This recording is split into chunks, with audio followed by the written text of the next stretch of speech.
Over the last several years, of course, we've had several years of dry weather, and now we finally have a spring where we can grow lots of the cool season grasses to put up in hay. But as luck would have it, the spring rains keep coming at a frequent enough rate that it's hard to get the hay put up at a correct moisture content. If we put hay up that's got a little too much moisture in it, in that bale, then some reactions take place that cause an increase in the internal temperature of that bale. Once we have enough extra moisture in there that the microbes that are going in with that hay, and every hay has them, that the microbial activity takes over and the increase in the internal temperature of that bale will change pretty rapidly. And once it gets to about 150 degrees, then very rapidly that microbial activity jumps it up to 170. More chemical reactions take place, and pretty soon that bale may be as high as 400 degrees internally. That means that it's hot enough to catch on fire and to burn and cause some real problems.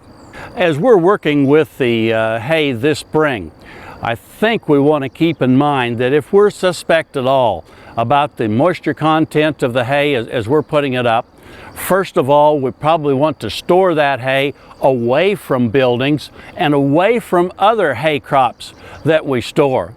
Also, we can do some testing of that hay as to the internal temperature. If you'll go to the SunUp website, that's sunup.okstate.edu, there's a link there to an excellent E-Extension fact sheet. It's actually written in Pennsylvania by the folks at Penn State University. And they will give you directions as to how to measure the internal temperature of these big round bales.